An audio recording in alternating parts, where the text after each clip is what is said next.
I do intuitive card readings. Oh, I can hear a bit of a echo. I'm Am gonna I ask the okay? others to mute themselves because I think someone is giving a little feedback. And if you're watching the live, which is great, just make sure you lower your volume, you mute your volume so that we don't hear the feedback. Okay.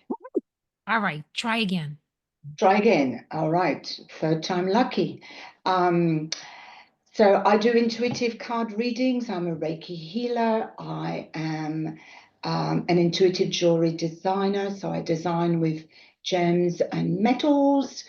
I'm a guided meditation teacher. And as I was saying earlier on, I'm love learning. So I can't wait to learn from all the beautiful teachers on this group. And thank you for having me, Violet and Alejandro. And as I said, welcome from Sydney. That's me, I think.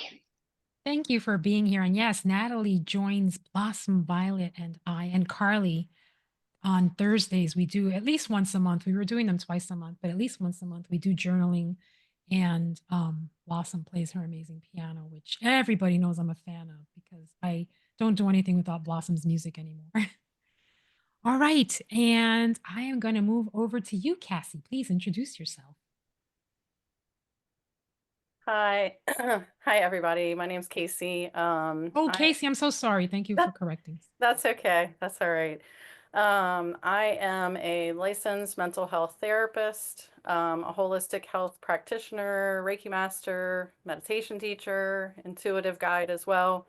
I also do intuitive card readings on Wednesday nights, Wisdom Wednesdays every week, starting at 7:44. That's mainly what I do on here is the live readings. I do have a couple meditations, but that's kind of where I've been drawn. But with Alejandro, you, John Energy, and everybody, this a commitment to love. I really have been thinking about other ways that I can do some other lives. And I love how Maisha is doing like book readings now. So I think I might do a book reading with the Four Agreements coming up soon. So just looking for ways to expand and do a little bit more in this amazing community. Awesome.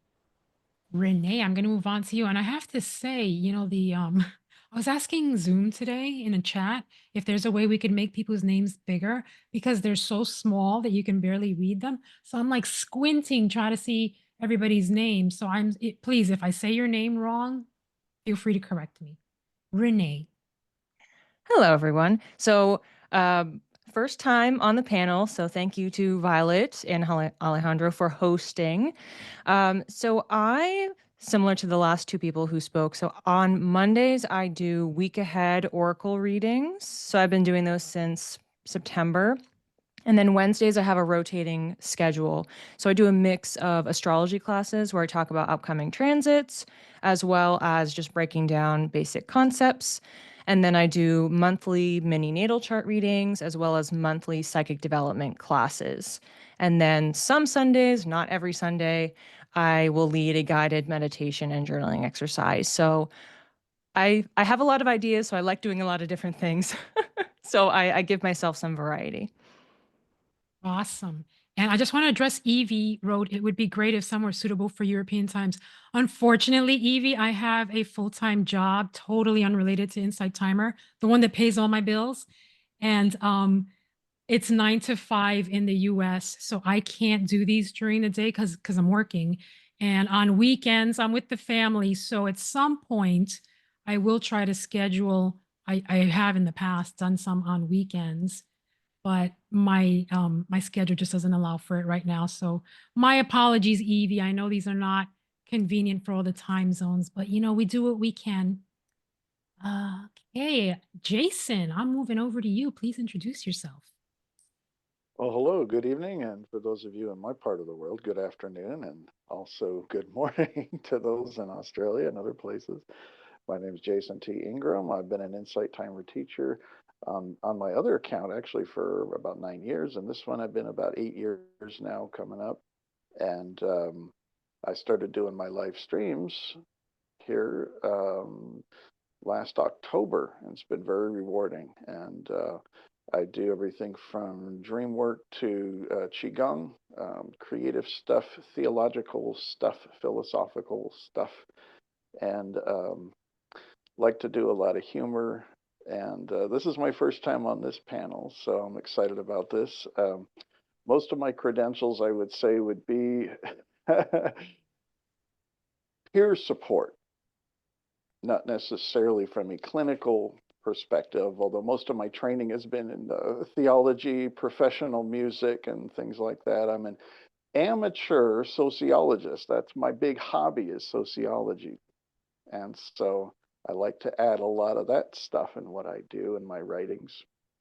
And as far as cred, I would say the things that I've suffered and survived, my self-care, coping mechanisms, that all goes under peer support. And living with chronic debilitating conditions, and my perspective is helping a lot of folks who want to hear teachers who might be able to identify more with what they're dealing with. Excellent. Thank you. And Abigail, last but not least. Hi, thank you so much for having me on here. Also, my first time. And the title I have recently adopted, and by recently in the last couple of years, I would say, is that of Never-Ending Novice. So I currently find myself in a chapter of life where I'm kind of turning my focus inward and rediscovering who I am. And the language of that is in the form of art and creativity and Zen doodling and illustration, digital illustration. And so I host currently weekly Friday morning Zen doodling sessions. And it's a 90-minute session of just chilling out, blissing out, being present, and returning to the language of our childhoods, where we would pick up a pen, pick up a pencil, and just doodle for no other reason, no expectation. It's not about productivity. It's not about the outcome. It's all just about being present and in the process. And yeah, this has been for me personally, a very exploratory experience. And it has expanded my awareness and has helped me express my creativity. And so that's why I do what I do, and why Insight Timer is the platform that I've chosen to start doing these lives on. And yeah, so I'm inviting others to explore, expand, and express with me. Wonderful. I love it. I love it. All right. So we were expecting two other teachers. I don't know if they're going to show up. So we're going to get started. And I'm going to turn this over to Alejandro, who, again, I am so excited, has agreed to be our new co-host and has been doing an amazing job. So Alejandro, take it away. Oh, and you're muted. Of course I was. Great. Hi, everyone. Not like I haven't done this before. My name is Alejandro. I'm a health, wellness, and mindfulness coach, and also a meditation teacher with a background in psychology and a heart for creating spaces like this for us to be just as we are and truly engage. I am super excited for today because I've already gotten so much from having a lot of ideas and exploring those ideas and being okay with all of those, like Renee, to returning to our childhood and allowing our inner child to just be, and no motive, no,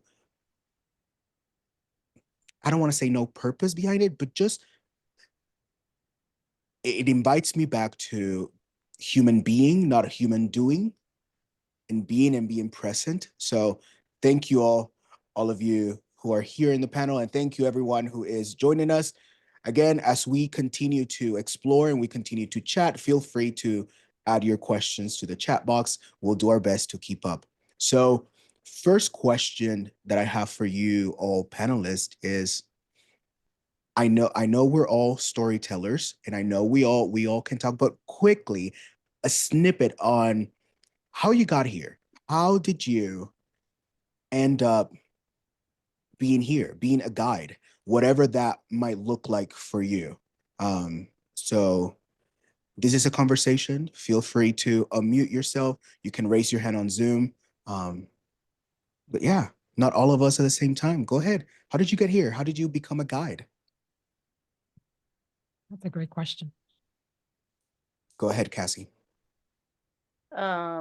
So I began as a user of this app, coming up on, what are we at? 6 years in November. So I always was a little very like holistic. I definitely am like a hippie and things like that, but I had never formally been introduced to any practices. And then my dad died very suddenly and very traumatically, and literally everything I thought I had in my toolbox went out the window. I was still in school getting my master's, and like everybody's like, oh, you're a therapist, you should know what to do. But yeah, it's totally different when it's for yourself, you know?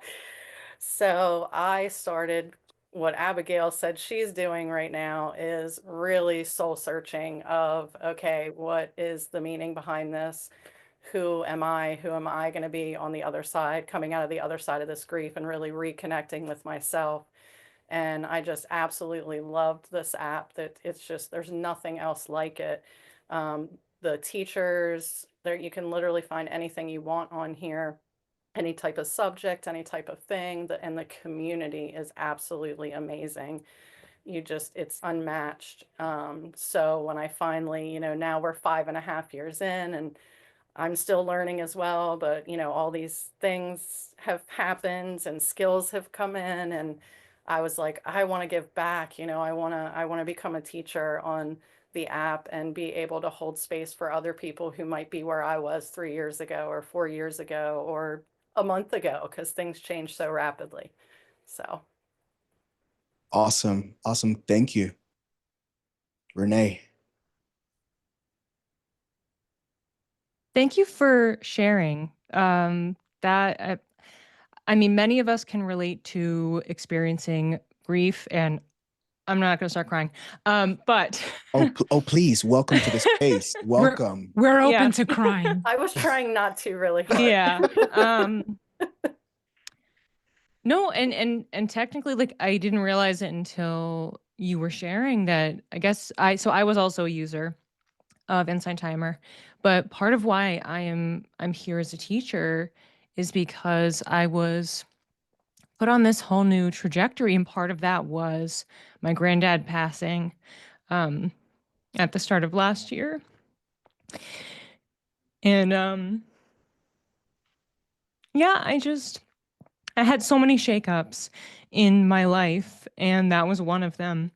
And I recognized I was on a new course for myself, and I've always been someone who has been such a learner. I'm listening to podcasts, I'm listening to books, I'm trying to absorb as much information as possible. And oftentimes it's, for your own personal development, but other times it's like, I want to be informed. I want to know what's going on. I like information. I like data.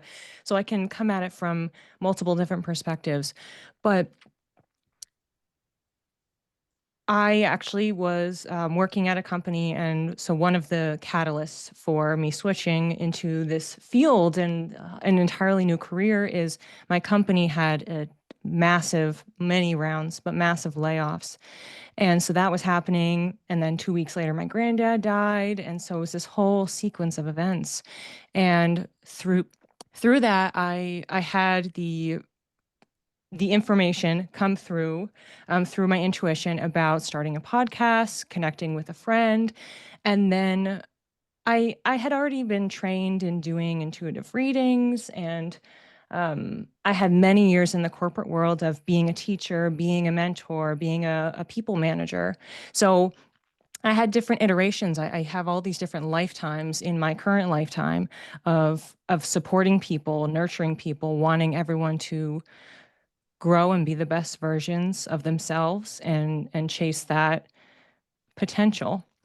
So yeah, all that to say, I did my podcast and I finished the season, and I was like, you know what, screw it. I'm just going to make my own business. And then through that process, I thought, oh, I should go on Insight Timer. So it's just, it kind of was a whole domino and series of events, but that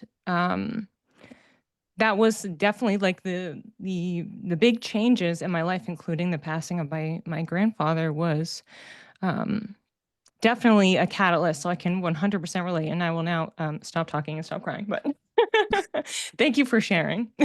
Never stop crying. We embrace that here. Yeah, we are we're the crying tribe. I've been known for being the crier in the live. And So not only is he the crier, but he brings me to tears. So um who wants to share next? Go ahead and take go ahead, Natalie, and then Abigail. Thank you, Renee, for being vulnerable. When we had the commitment to Love Group, I shared that to me, love is to be vulnerable. And when you allow yourself to be vulnerable, you really get the big rewards of just love and giving and receiving. So thank you. For me, my journey has gone in many different directions. So I always would have described myself as spiritual. So just like Casie, I joined Insight Timer as a user about 8 years ago. And I started first by listening to the beautiful Sarah Blondin, being French, I would say Blondin, of course. In on my way to work, and just letting her wisdom just ripples, and then sort of slowly but surely try to quiet my mind. I have a very active mind, and try and meditate. So that was part of a journey, but the journey had started 5 or 6 years before. I started with EFT tapping, emotional freedom technique, if people don't know. But going back to when I still lived in France, I always went to see psychic, voyante or clairvoyant, as they called, and just, tarot readers. And I was always into, I don't know, the hidden realms and what you couldn't see. And how did I become a guide? Well, it was like a series of um, nudges and strong hits from the universe. So I started by, first of all, always loving card, as I said, and thinking, well, I'm going to develop that. So I followed Denise Lynn's Soul Oracle, very complicated coaching, whatever training, so that I could sort of learn officially how to do it, and then train on other people around the world, and that was beautiful. And then I thought, okay, well, that's it. That's for me. That's really useful. But at the same time, I was going through my main business, which, as I said, is a jewelry design business. I was feeling that I wasn't just doing jewelry design, there was more energy work, and I really wanted to bring all of my spirituality, which was still in the closet when it came to my main area of work. And I wanted to blend the two together. So really, as I was saying, I was nudged or gently attacked from different levels in terms of, what to do, how to bring this guiding, healing. So I only joined as a teacher on Insight Timer, having been a user for about 8 years, 15 months or so ago. So I started with guided meditations very nervously. And then I was told in no uncertain term by my guiding team to do readings. But I started by practicing on Facebook friends. And then it felt like the live and the readings were really selfishly a way for me to practice my intuitive skills and to connect with beautiful people. And it's been such a beautiful experience because, as we all said, Insight Timer is just a beautiful, loving, supportive um, community full of diversity, full of beautiful people. So, they are very forgiving in terms of glitches or nervousness, and they just support us. So that's, in a nutshell, that's my journey. Thank you. Thank you so much, Abigail. So to echo everybody else, I started as a user, but when I started as a teacher, I was in a very different chapter of life. one that was on a completely different continent as well. So I was in Cape Town, South Africa, and the role that I was embarking on at the time was that of professional photographer and personal brand consultant. So I was helping women elevate their confidence to put themselves out there and be very visual and visible in the online space. And so I was touting, get yourself out there, get yourself out there, but also having insight into and having photographed, and my clientele was specifically women. I would photograph them, and what do you always hear a woman say when a camera comes out is, I'm camera shy, I don't like my photo taken, I'm not photogenic. So I put a lot of energy and effort into creating a methodology to help them kind of push through that barrier and like take down the veil and allow their true selves to come out. And part of that was a process that I intentionally set in place at the start of every photo shoot. And there was a specific meditation that I helped guide them through. And I thought, oh, okay, I've recorded this meditation. I need to put it somewhere so I could just send them the link. And so Insight Timer was where I listened to meditations. So I thought, well, I'll pop that there and then I can send them the link. And so over time, I started uploading more and more recordings. And as I delved deeper into the world of the 12 archetypes, I put a whole series of personality archetype tracks on here. And then the page turned and the next chapter started. And unbeknownst to me, that chapter would see me not being allowed to run my business anymore. And as a workaholic who completely identified with this role of entrepreneur, photographer, personal brand consultant, I kind of found myself at a loss because, well, who am I if I'm not working? And who am I if I'm not doing these things? And the thing that caused this or catalyzed this chapter was moving to the USA, and the visa that I'm on, I'm not permitted to work. So all of that doingness was stripped from me, and I had no other option but to actually stop and face myself in the mirror, sense labels, sense career-based identity. And it was quite an interesting experience, and one that I'm so grateful for, because it's brought me here, exactly here, and it took me back to, as I mentioned in my intro, it took me back to my childhood and the things that I used to love doing. One of those things being drawing, and it feels like such a as a mid-40s woman to be like, oh, I like doodling. It sounds like such an infantile thing to do, but the reality is sometimes it's the simplest things that have the most profound impact. And that's what I've experienced for myself in the meditative act of doodling and the presence. It's essentially active meditation.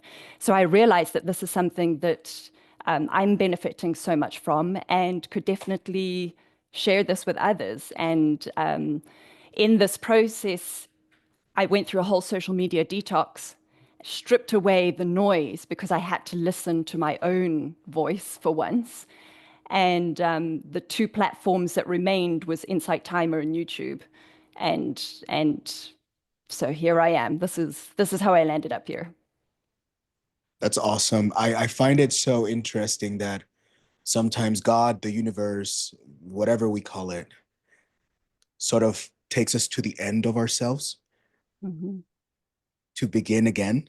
It's like a rebirth to truly face ourselves in the mirror and find the essence of who we are without the masks, without the labels. Beautiful. Thank you. Thank you for sharing.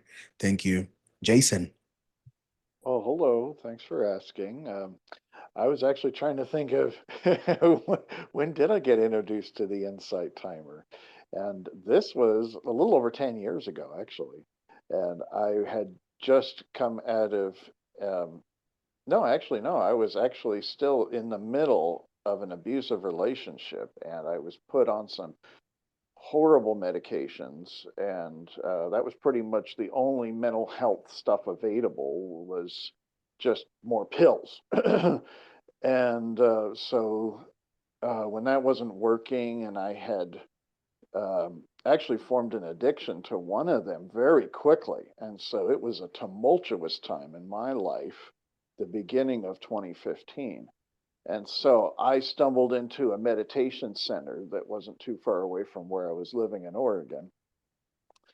And I started doing Qigong again. It had been probably 20 years since I've done any type of movement meditation. So I found that very moving, pun intended. And I also was able to schedule like 15, 20 minutes with the guy who was teaching and facilitating the Qigong for their weekly meetings. And so I found it, actually, I find this very funny now looking back, was in order to keep our little talks, they called them Dharma talks here, which I was reluctantly using for crisis care support at the time. And of course, they were not interested in anybody who is actually having a real human experience there. They wanted to coach you on your personal meditation. And so to get me to sit on a hard cushion for long periods of time with racing thoughts and lower back pain was an absolutely ridiculous thing. I might as well join a monastery or something like that. So here's the funny thing, too. He was timing our sessions on his personal timer. So if you looked at his stats, according to his Insight timer profile, the guy who was doing these little private meetings,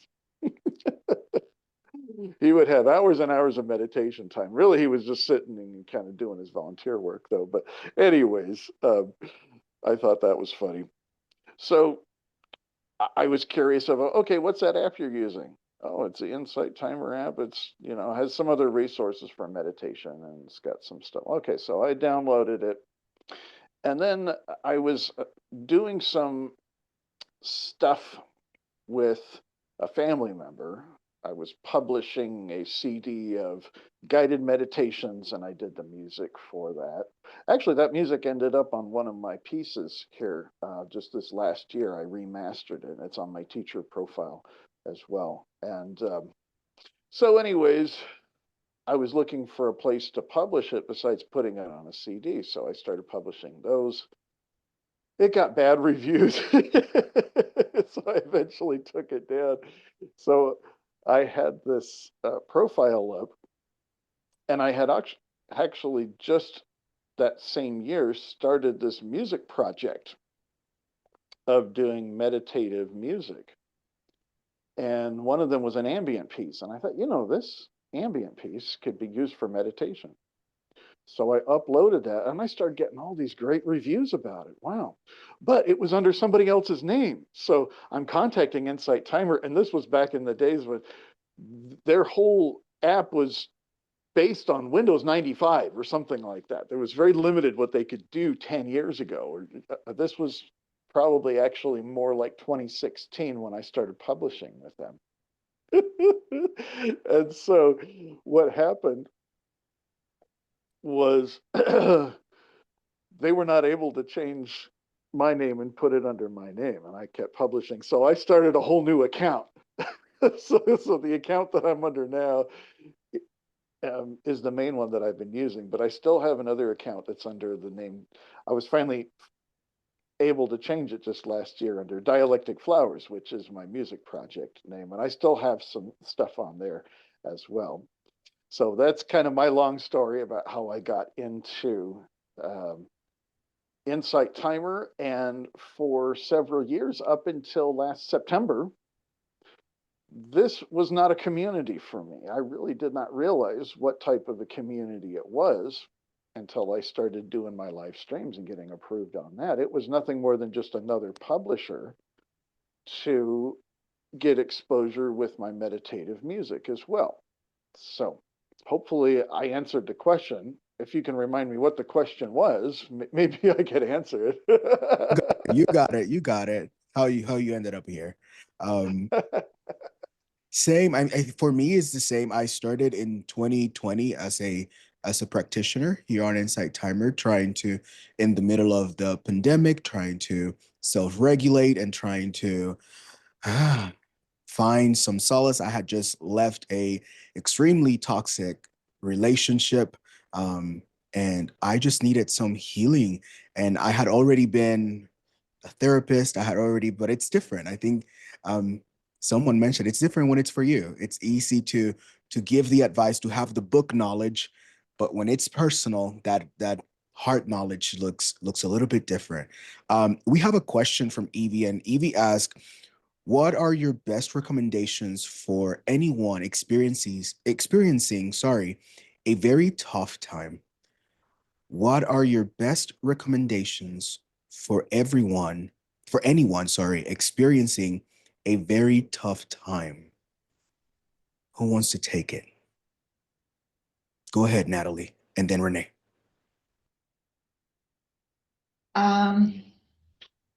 There's many different things to do, but for me too, I feel anxiety the most in my body.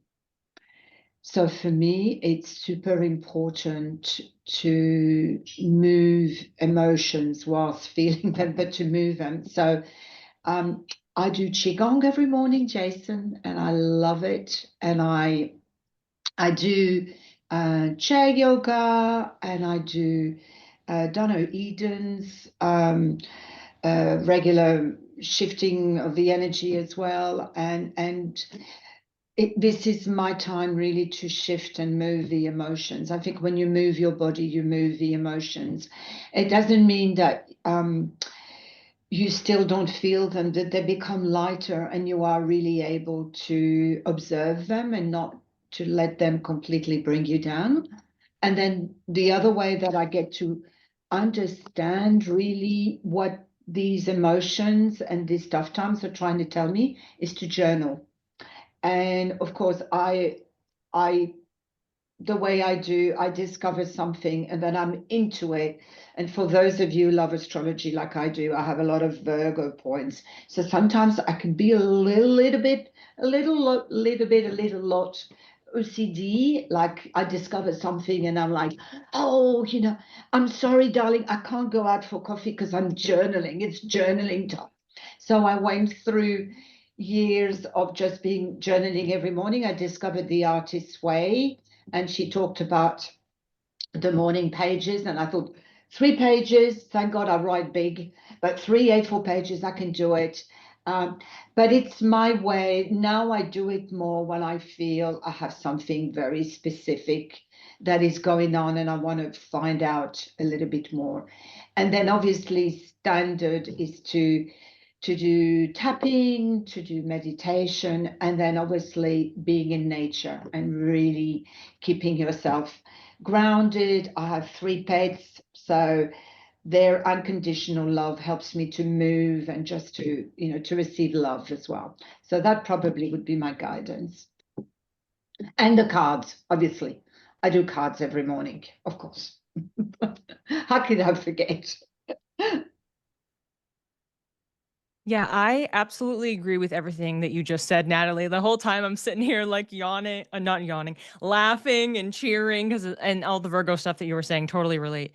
So I would say for me, definitely it's grounding practices, but it depends on the person. So kind of adding a little bit to the astrological piece, my recommendation for people is if you know your moon sign, that's where you recognize what makes you feel safe, what makes you feel secure.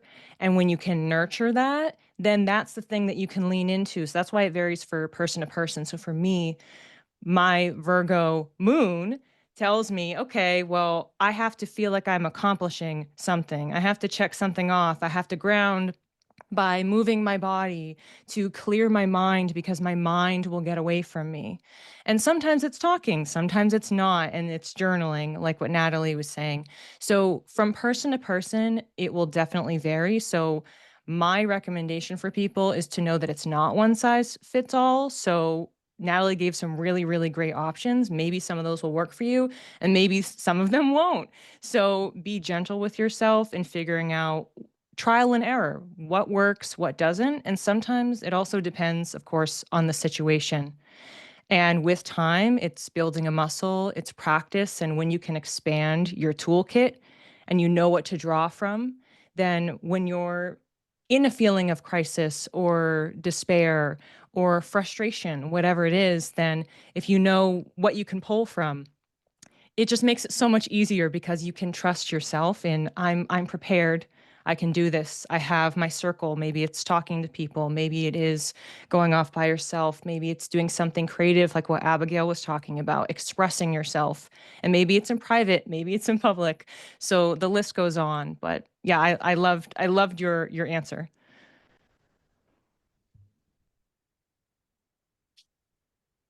Go ahead, Abigail. Go ahead. Just very quickly, completely echoing everything that you guys have said, two things I would add to that is, and I don't know, forgive the toilet humor, but it's like a fart, better out than in. You got to get it out, right? So don't keep it in. And as Renee has said, whatever method works for you. One that I've recently discovered, which was simple again, but so profound, was the doodle your emotions. And there's actually a woman, Maritza, I forget her surname right now, but I can send links if anybody's interested. But she has a course called Doodle Your Emotions, and it's literally your little stick figure doodle self. You draw that little stick figure version of you and you write out what is he or she thinking, what is he or she saying, so that those thoughts are no longer rattling around, bumping up against the inside of your skull, and instead you're seeing them on the page separate from you, because you are not your thoughts, you are not your experiences. But when you can see it, then you can start to process it, whatever that version, whatever method of processing works for you. But getting it out would be for me step number one. Absolutely, absolutely. I taught way back then, I taught psychology of the arts, and it's one of the things that we teach as an artist before I am able to, we were working on portraits. Before I'm able to portray and mirror someone else's emotion, I have to let mine out first. So I love it. Better out than in. Absolutely. Go ahead. I see your hand. Go ahead. I can't figure out how to raise it on the bottom, the raise hand option. I can't figure that out. We've had that problem before. It's like the hand will disappear, and I don't know why that happens. Yeah. So yeah, what everyone has said is absolutely right on. And I think I preface with my clients when I give them the list, the list, it's like 6 pages long. And I say, don't get overwhelmed by this list. The reason that this list is this long is because everything isn't going to be the right fit for everybody.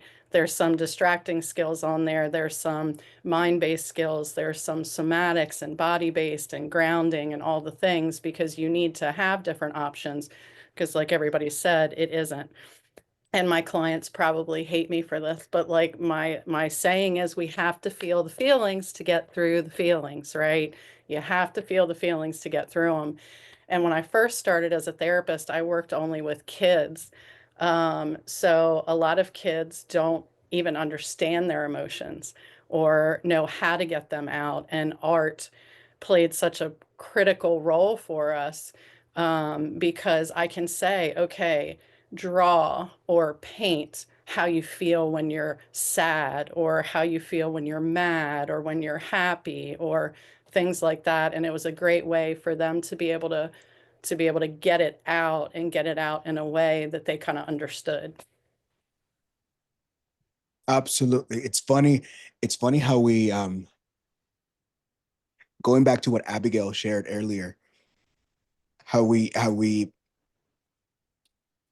when transition happens in our life, we go back to this childlike state of relearning ourselves, relearning how to not only process the emotions, but how to how to say, okay, this is what I'm feeling. It might manifest itself as anger, but I'm actually embarrassed, or I'm actually just feeling inadequate. So it's a beautiful, beautiful, beautiful journey that we're all in together. And it's for me, I'll speak for me. It's an everyday thing. It's a rediscovering of myself and being open to where I'm at today. Because I'm human, because I woke up on the wrong side of the bed today. Or I didn't let it out 2 weeks ago and now it's showing up again. So anyways, there's some conversation going on. Dana is another beautiful Insight Timer teacher, and um, it's all about the conversation in the chat. It's all about the doodle fart lady, which is Abigail and Violet. And I'm just saying, there's some marriage proposal going on because of the vulnerability and the honesty that's going on today. So I'm just saying, hey, I'm gonna cry, and now it's not because I'm sad.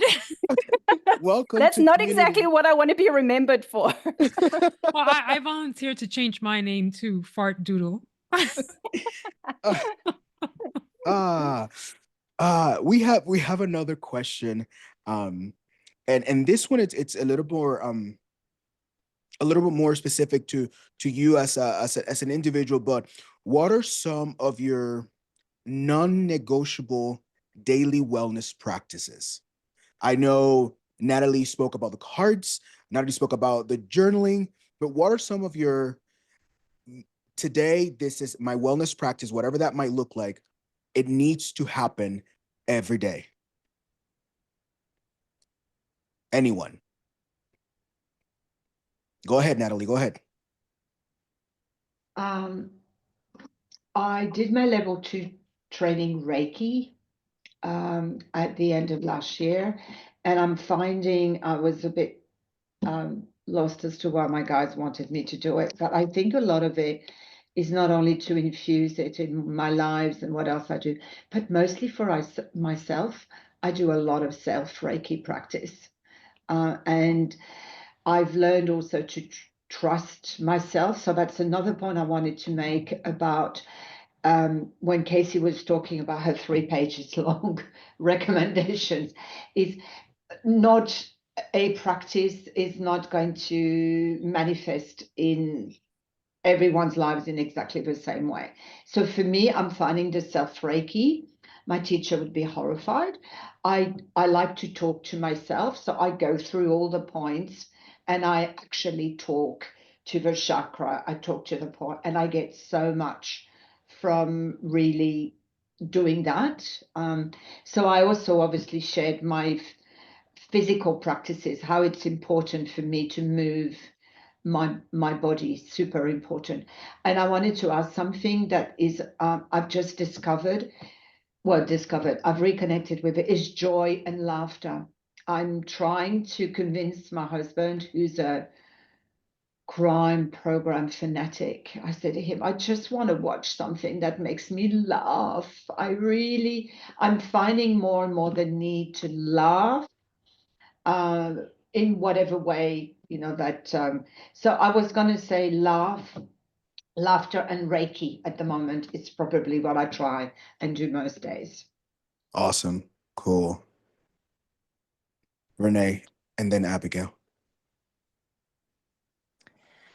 Yeah, I will admit here, I struggle with this. This is like my area in life where, like what Abigail was talking about earlier, I've always been so focused on my work, the things I'm doing, the stuff I'm getting done. And something that I've learned over time is even if I know, oh, I'm creative, I should lean into a creative outlet, then it goes on the to-do list.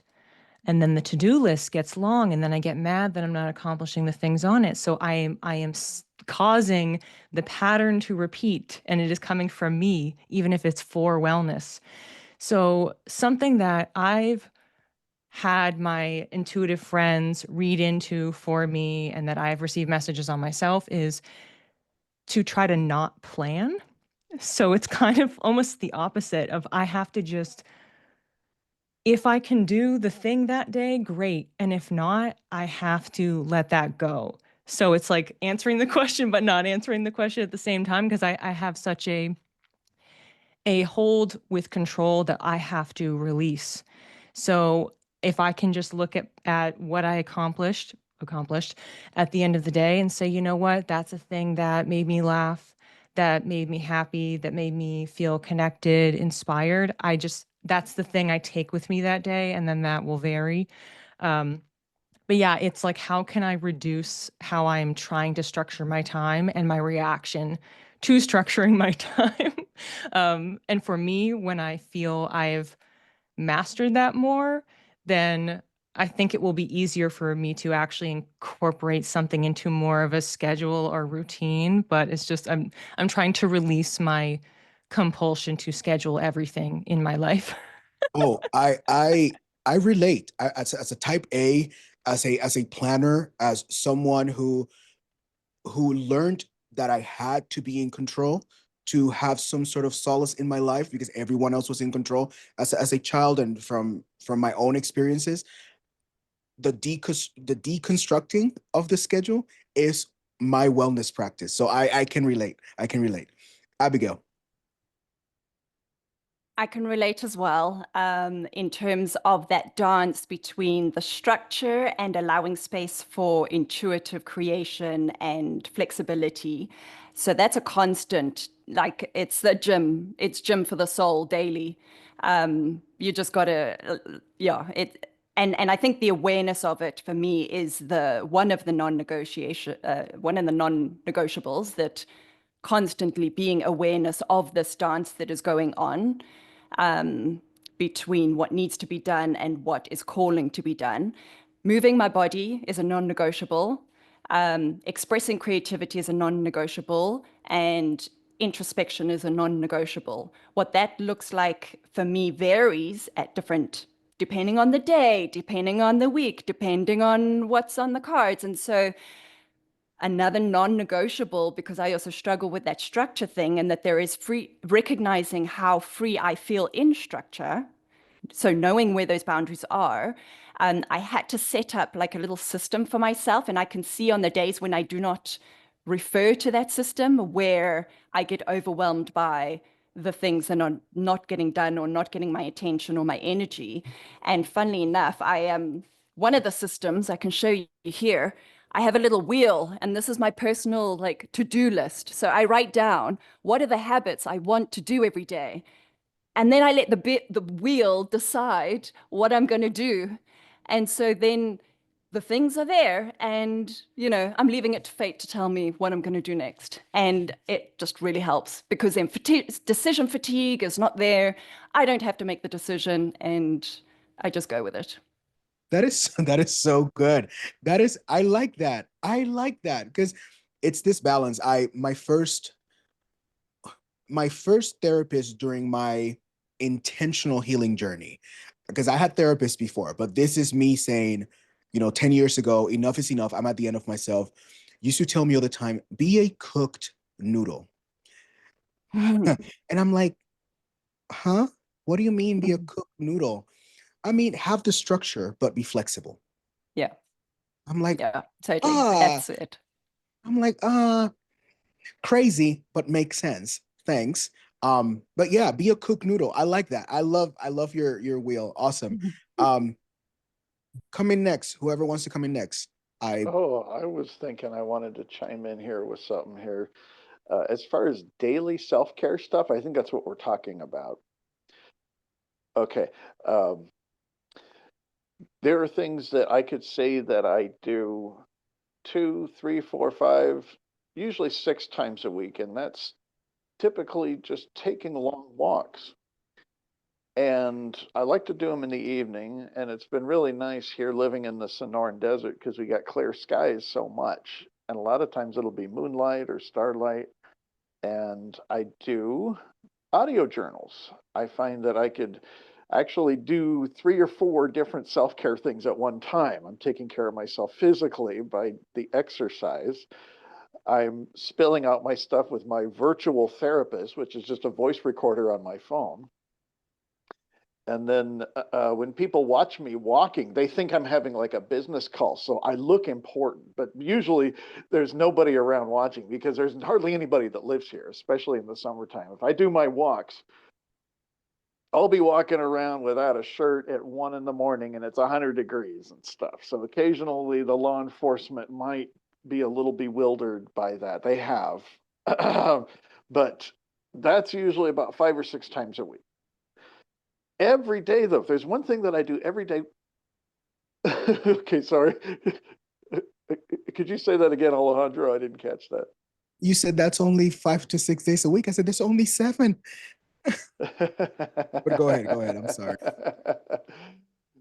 Speaking of living in the Southwest, one of the things that we do is we build a house right on a concrete foundation on the ground. There's no crawl space. Well, there is if you're a kangaroo rat or a pack rat or something like that like to burrow under there and undermine, an 80-year-old house. So I happen to have been staying in a house a couple of years ago that was just a painted concrete foundation with the house, but there was no flooring on it.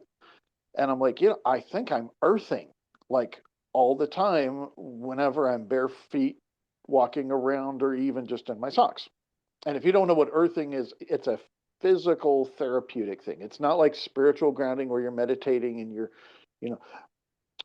sort of imagining that your energy is, that's all good. That's good. It's a spiritual thing though. But earthing is a practice that has a lot of pseudoscience, a lot of hype, and at the same time, it's helped a lot of people. It's helped me too, because I was one of those hyper spiritual people, like way too spiritual and not very grounded. So that's been helping me. And it's also a good reminder. And so that's something that I will always do, is find myself without shoes in my house at least once per day, and I'm earthing without even trying. It's not fair at all. I'm practicing self-care without even trying. So one thing I noticed, because I was hearing from, I think it was Renee that was talking about how hard it is to make these sort of resolutions and these goals and set these goals, and I'm there too. And one of the things that I did was I decided, because this community has been so helpful for me, and I was detoxing from a lot of local stuff here. About the time I started doing my live streams in October. So I decided to celebrate Christmas and New Year's doing live streams for like 3 or 4 hours at a time. And so my New Year's thing was about doing New Year's resolutions. And I decided I was going to practice what I preach. And this is what I preached, was no New Year's resolutions, no vows to yourself, not trapping yourself and I've got to do this, I'm going to do this, and trying to make it into a religion and all this kind of stuff. And I just decided I'm not going to think about it. I'm just going to do it. In fact, if there's anything I'm going to think about, I'm just going to not take care of myself. And then I wake up in the morning and I find myself, oh, well, I'm just going to do it. I'm not going to think about it. I'm not even going to make a habit. I'm just going to do it. And it's weird how that, and here's another thing. It's kind of like, you could pray for others that you want them to help you, kind of a thing. That's part of your faith if you're into prayer and answered prayer or manifesting or law of attraction kind of stuff, whatever. How about doing that on yourself? How about praying that you are disciplined and doing affirmations and stuff like that? Like, I take care of myself every day. I do self-care. I do this.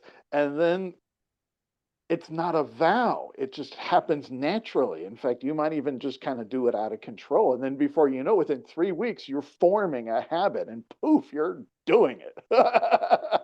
And there's nothing spiritual about it. There's very little discipline at all. And if you're not good at discipline, like that's been a big part of my life, is not being good at anything very discipline-ish, that's been helping me, those kinds of ideas, thinking outside of the box and trying other stuff that might work. Yeah, when it comes to, and it's something that I've been exploring a lot with my community here on my lives, the beautiful balance between discipline and devotion and how that looks like and how they're both important, but how there's this beautiful awkward dance between what I do and what I know it's necessary for my journey out of discipline or is it out of devotion. So go ahead, Casie. So my two non-negotiables are music and water, a bath. I'm a Libra as my sun sign, but Pisces is my rising, and I have Pisces in 3 other houses. So water is extremely important for me. I say it's my sanity. If I don't get my bath every night, look out, world, because that is where, as an energy healer too, like a Reiki master, that's where I release my energy. That's where I'm able to release it, channel it through, channel and release through water. And music is also a huge part of my life. It has always been a huge part of my life. At this stage in my life, it's just listening to music. I don't play music anymore. But music is also one of the ways that my guides give me messages and tell me things. So I'll put my headphones on and I just say, all right, spirit speaker, what do we need today? And hit shuffle in the songs list, just hit shuffle. And it's amazing what ends up coming through and happening when you actually pay attention, when you're in the moment and listening. So definitely music. And definitely have to have that bath. It's funny because when I was as a user of this app before, I used to go to everybody's lives. And, if you like certain teachers, you start meeting people and seeing people in everybody, lives, and you start chatting and talking with each other. And that was kind of the joke is Allison Potts. She's a teacher on here. It's like, oh, Casey's in her bath listening to my live, like. So that's mine. Those are my two non-negotiables. Awesome. I think for me, what are my non-negotiables? I've said this before here on Insight Timer and here on Ask Your Guides. My skincare routine and my beer care routine. It is so important. And why it is so important every day, and I do it not only in the mornings and at night, but before I go on a live, it's because it's a self-love routine. For so many years of my life, I hated being in my own body because of trauma, because of a lot of things that had passed, and truly touching my face as an act of love, as an act, it's needed. And when I don't do it, when I just wash my face and I'm like, okay, whatever, I'm too tired, I miss it. I miss that connection with self. So skincare and my beer care, it's a non-negotiable for me in my wellness journey. Dana is not only throwing marriage proposals in the chat, but she also had a question, an actual question. And she asked of us, how does what we do as a teacher have changed us personally? How does what we do as teachers have changed us personally? Go ahead, Natalie. Yes, go ahead. If you know human design, you can see that I am a projector. I always want to start the discussion. It's made me bolder and stronger and more confident because it's rather than seek validation from others in the way of being very tentative in what I was doing. It's allowed me to overcome this sense of doing the right thing and just following my intuition. And it's really just showed me how flipping wonderful I am, which I hadn't realized. And, because I was focusing on all the things which were wrong in me and how I think everyone else had these amazing talents and they were oh my God, and they could read cards and they could channel and they could do light language and this beautiful meditation, and they looked perfect as well. And by really being a teacher and throwing myself in the deep end, not really always knowing what I was doing, it's allowed me to just to trust myself and to overcome, I think, in many ways, my fear of, again, Virgo placement, of having to have everything perfect before I could do it. It's allowed me just to say, well, you know what, it feels right, and I think I can help people, and I'm just going to do it. So it's made me bolder, I think, in many ways, and that in itself, I think, it's having a ripple effect in all areas of my life. So my husband and my son who live with me, out of my 3 kids, only one, they'll tell you that I've changed. And oh my God, you are so much not accepting what you used to. You've changed, meaning, you are a tougher cookie than you used to be. But I think it's good anyway.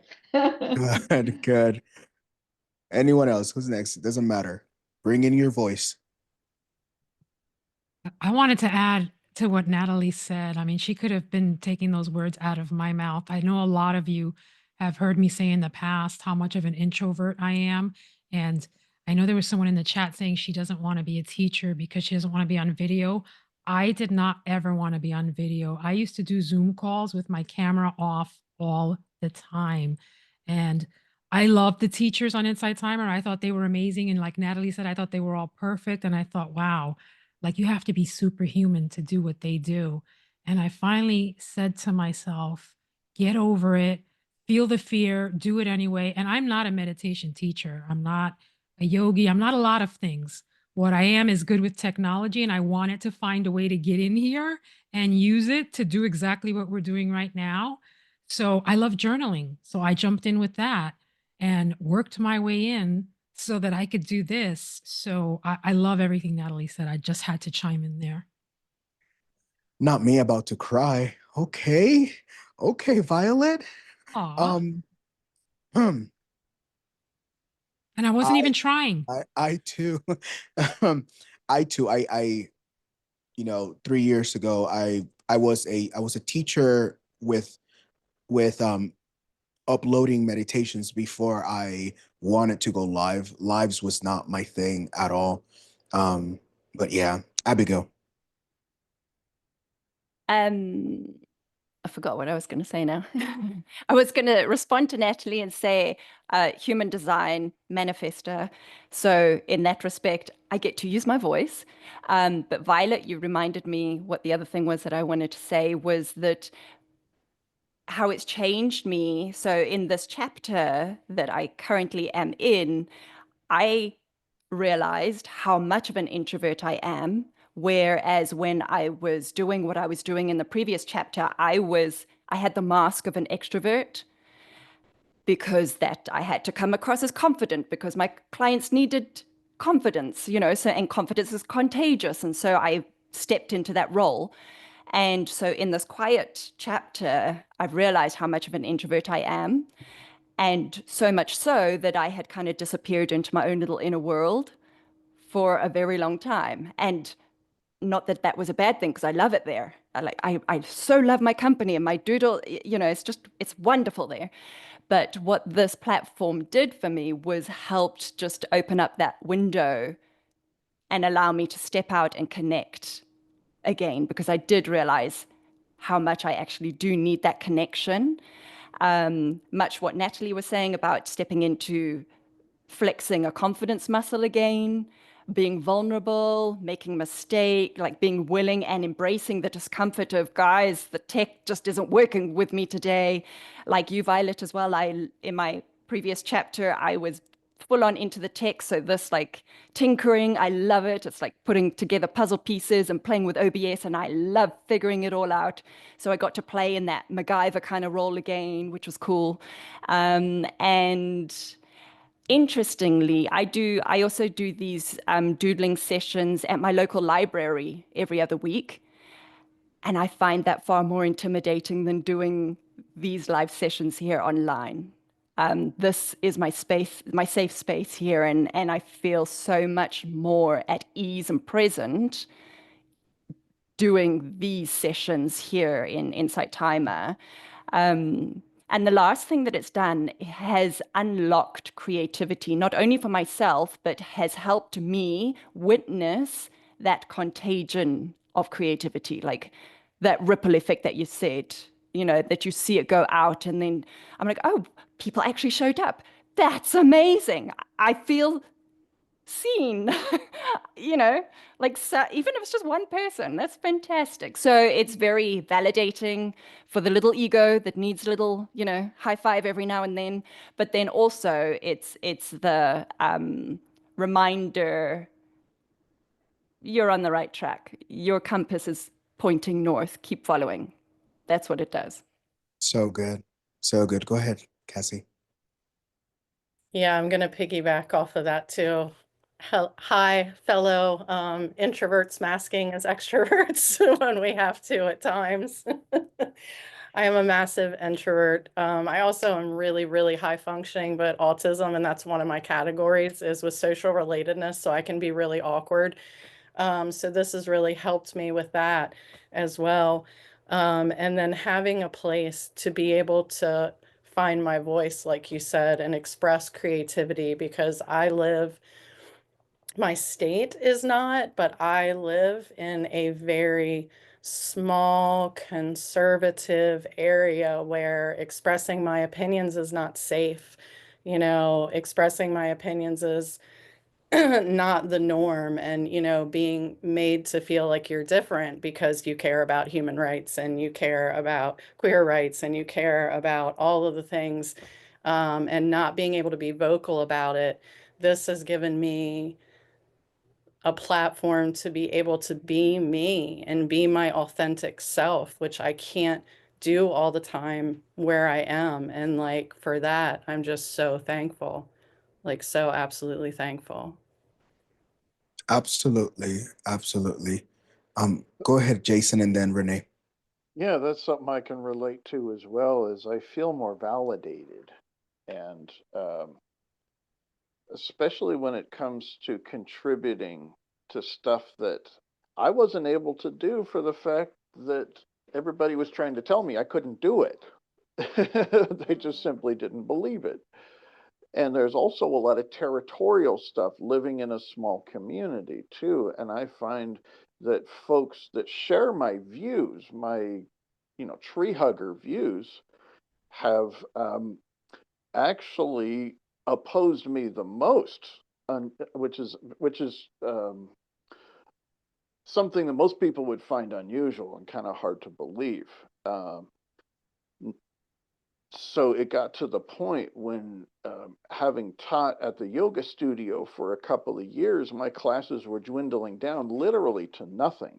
In fact, ironically, I taught this monthly thing. I just called it a wellness gathering. And it was just a theme every month that I picked. In fact, one of them was earthing, and I did a live demonstration of is the yoga studio grounded in different places? And I was able to touch different things and get an audio response and show people what things were physically grounded and stuff. And so I was able to get some newspaper articles, and it was going good. And then it just was fizzling out, including one session where nobody showed up. And it's funny because that was my practical dream interpretation group. Nobody showed up. And that is the most popular group that I do here on Insight Timer. In fact, it's so popular that I've been doing that every week. There's been a couple of breaks here and there since October. And it's been the way that I can contribute to the lives of people the most. In fact, one of the things that I've done, speaking of earthing here, is I'm incorporating earthing with my practice, doing virtual teaching, because that's been kind of a new thing for me. This is my first time being a virtual teacher for the last 6 months. So I miss, being in a circle and holding hands and having that wonderful energy that we could share and support. So what I started doing was asking my students to find a way to practice a little bit of earthing, whether it's just stepping outside in your socks on the concrete or touching a metal handrail that's stuck in the ground. I mean, that's the equivalent, or getting some type of homemade or rip-off version of an earthing mat and practicing that. So here's kind of what it's like. And other teachers, you might benefit from this as well. When you've got a live group that you're doing with people that are present with you in a room and you're holding hands, there might be somebody, a person away from you who's holding hands, and you might be able to give and receive nurturing energy or whatever kind of energy. Well, let's use the earth itself as a conduit and release our faith and our energy through the earth, touching the earth with people anywhere in the world and benefiting from the effects as if we were in person. And so that's kind of my latest scam that I've been doing in my classes. And I think it's been really effective. And hopefully I'll start a trend, and maybe some folks will find that that's a beneficial technique as a virtual teacher. And so this has really opened up so much for me as well. In fact, I'm scheduling my first retreat this summer, and I'm working with Yogesh Chabriya, if you're familiar with him. He's got a group called Divine Love, if you want to search for that. And I also started my own group here, Dream Work and stuff like that. And did my first dance album and published that here first before I put it anywhere else online. So it's really been, I could go on and on about this stuff as well, because I used to teach 4 times a month at the local yoga studio, and now I only do it once a month and still hardly get anybody there. So this way I can get, 100, 200, sometimes 300 or 400 people a week in one of my virtual classes, as opposed to 2 or 3 people showing up in my little town. So yes, very rewarding for me. Awesome. Thank you so much for sharing. Renee. Yeah, I'll just echo what everyone else has said. And for me personally, it's definitely been a great exercise in working the muscle, making sure. I was kind of surprised when I first started teaching on here. I was like, oh, this is going to be weird. It's just like me on the camera, and then there's like a chat on the side, because I did trainings in corporate, but for the most part, you see a little box in the corner, someone raises their hand, comes off mute, but you didn't have that.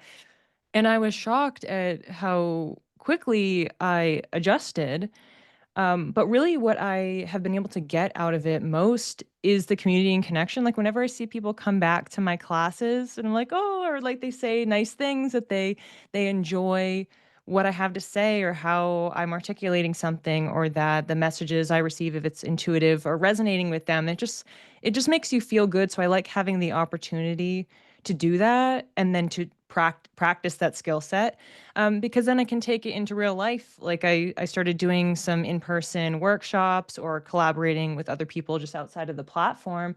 And because I'm keeping those skills sharp.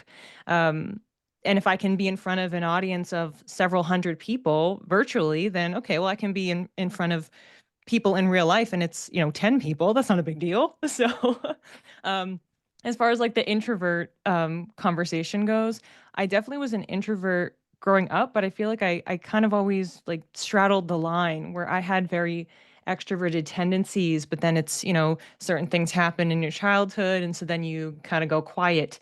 So I know I had a lot of that, and this is just part of my journey in getting more comfortable with speaking and taking up space and commanding the room, even if the room is just this corner of my bedroom. But it's still it's commanding the virtual space. So yeah, it's been a really great experience for me.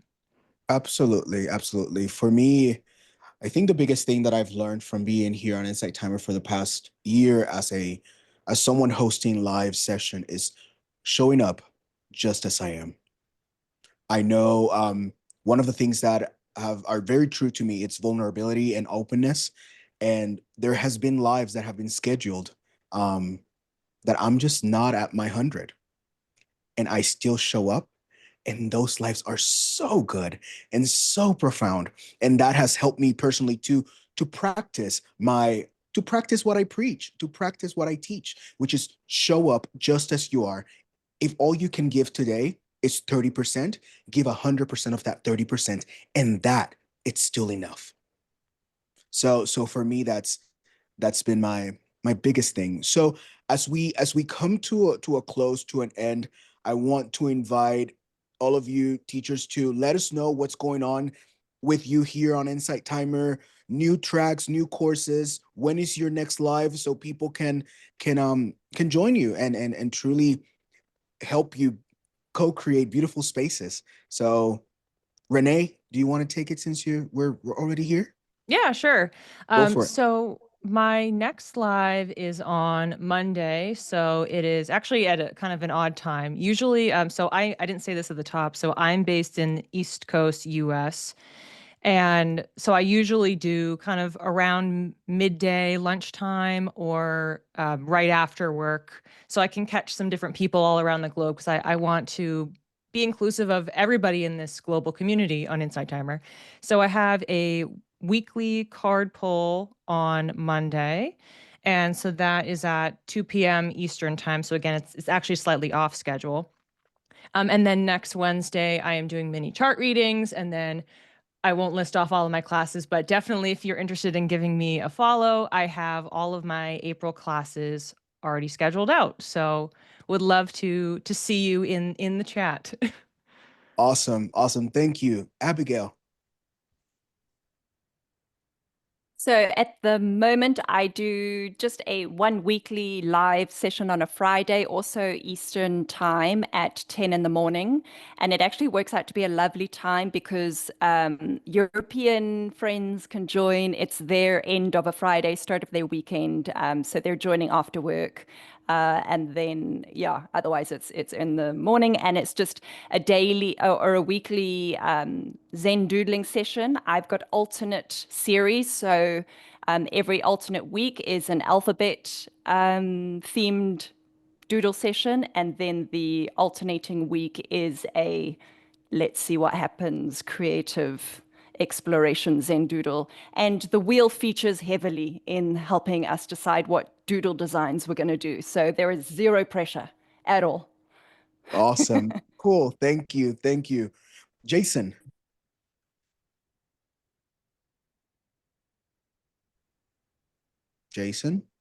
Oh yeah. I haven't scheduled this yet. He's just so here keep an eye out sleeping. for it.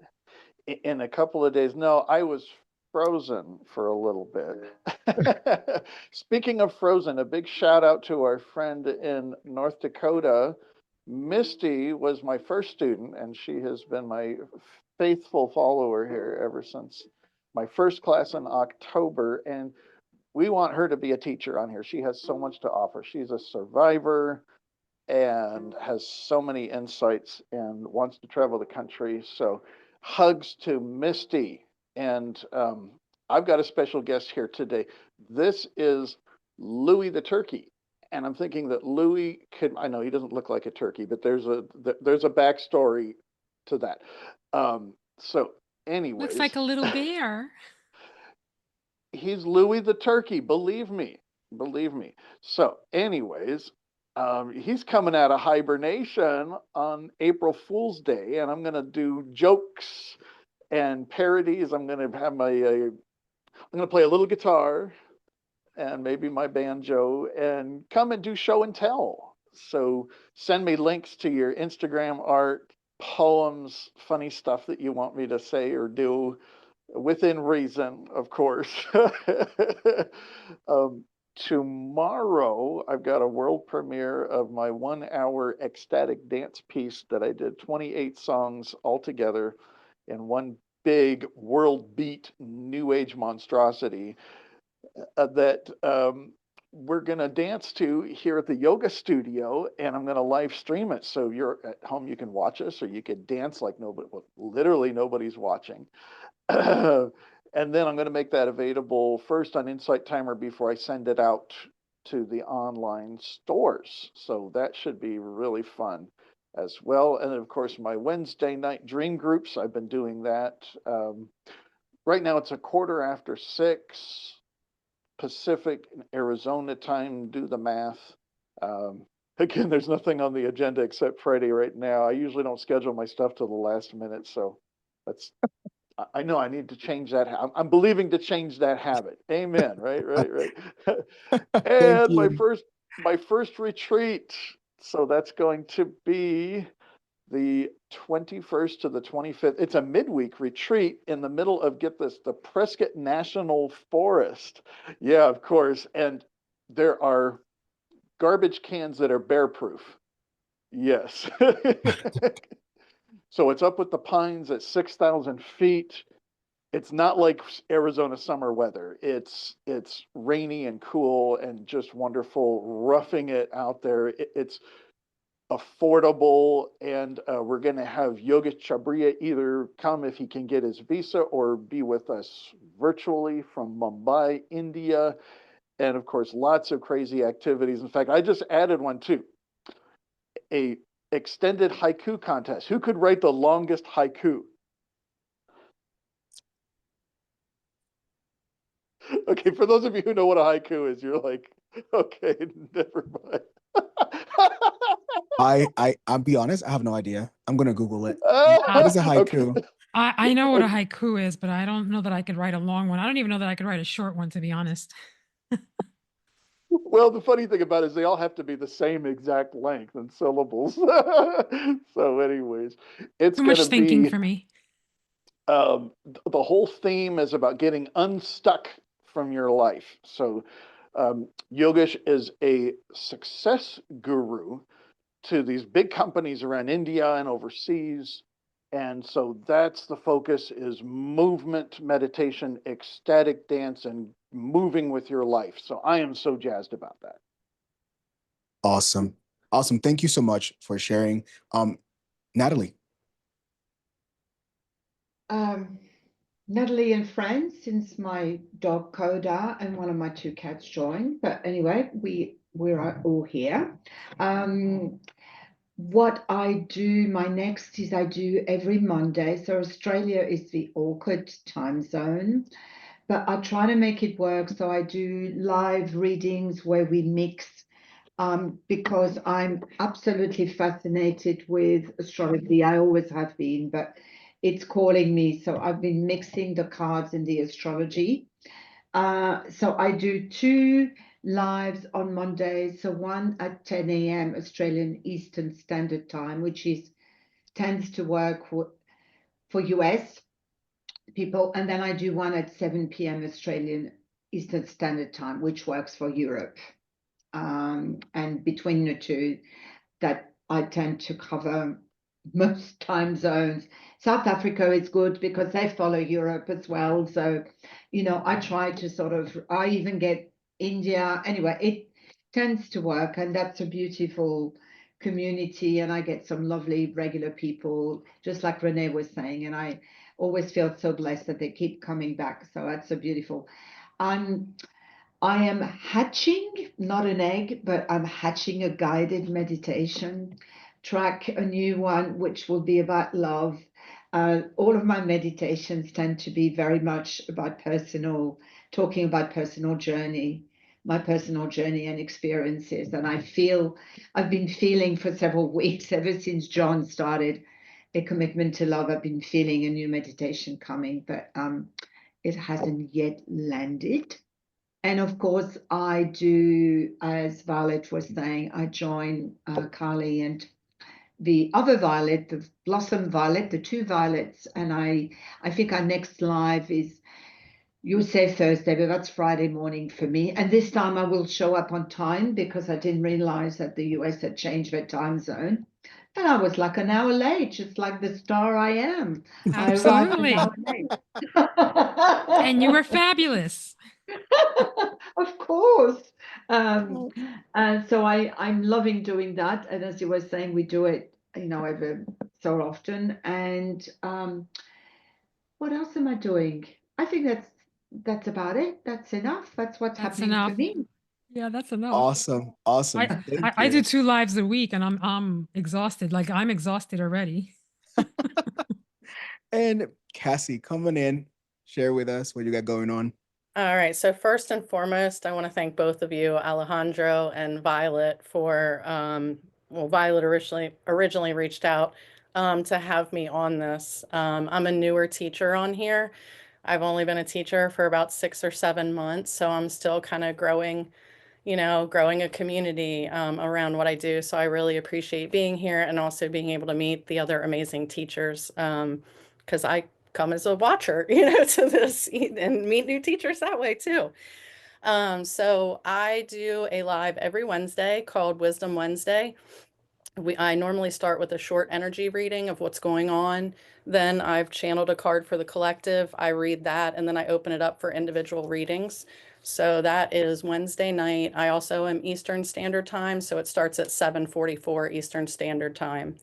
And then, as I had mentioned earlier, I also have been thinking about the commitment to love and what I can do with that. So I'm going to do, like Maisha's doing, I'm going to do a book reading, and we're going to do the 4 agreements. I don't have that scheduled yet. I should get that scheduled in the next week or so. It's going to be on a Saturday, probably either midday or later afternoon. And we're going to read probably a chapter. I'll read a chapter each week and then we'll have a discussion about it and things like that. I don't have a lot of content up. When I first started, I was really drawn to, I was channeling a lot of goddesses. So I have one meditation up for divine feminine, connecting to your divine feminine energy, where I lead you into a forest with a group of women standing around a fire, and we really tap into that energy. And then I was drawn to some Irish roots and I channeled Bridget. So I have a lovely meditation balancing masculine and feminine energy on there. And then because of this lovely platform and finding our voices, right, I started writing poetry again. So I have 2 poems that I've published on there. So my main thing that I do is the lives on Wednesday and then getting this book going on Saturday. So I would love to see people there. So please join me. Awesome. Awesome. Thank you. Thank you so much. And I have a live coming up on Saturday at 8 a.m. Mountain Time. And I will have another live on Sunday at 9 a.m. Mountain Time. And on Sunday, my mom is going to join us. So it's going to be mindful conversations with my mom. Again, my mom is with us at least once a month or so. So that's going to happen for me on Sunday. And they just approved a track. It's not a guided meditation. It is a talk. It's me sharing my journey through religious trauma and identity. So that's up. Oh, Yeah, it's a longer audio. It's 29 minutes. But it's a lot happened before, during, and in between what I share, but it's it's a beautiful offering. I think it's my most vulnerable offering that I have uploaded here. So that's up. That's up as of well, I right now. can't wait. I can't wait to hear it. Yeah. And Alejandro, for anybody who wasn't there last night, did an amazing live with 3 other male teachers called The Male Perspective. And that's now going to be a monthly offering as well, which we're Yes. excited about because those conversations are amazing. Absolutely. Take it away, Violet. And as for me, I don't know what I'm doing. So no, I think April, I've got kind of light scheduled right now because I've got a lot of stuff going on with the family. And as I said before, I have that 9 to 5 job. So I don't do anything during the day other than my job. And weekends, I was trying to do lives for our European friends, but well, not unfortunately, fortunately for me, I have a new granddaughter and I'm spending my weekends in Pennsylvania visiting them and my grandson. So April's going to be probably a light month for me, but we have our journaling next Thursday. I know that we have another Alejandro, when is the next mail edition Ask Your Guides? It's coming up in like 2 weeks, I think. Because we're It's gonna coming up. right, right. I Because we're don't know, but it's coming up. yeah. And I'm doing the once a month Q&A like this, and eventually we'll be doing more themes and stuff like that. But I'm thrilled that Alejandro's here because he already has been like a tremendous help to me. April And 9th. April 9th, the male's okay, perspective. April 9th is the next one. Yeah. And those are amazing. I stay off camera for those because that's just the male panel. And I, as the introvert, love being off camera anyway. So I love being in the background, listening to them. And last night's was incredible. The replay has already been posted in the Matrix, as Matt said last night. Obviously, Inside Timer doesn't have video replays. Maybe someday they will, but I do upload the video replays. So thank you everybody who joined us. This has been amazing.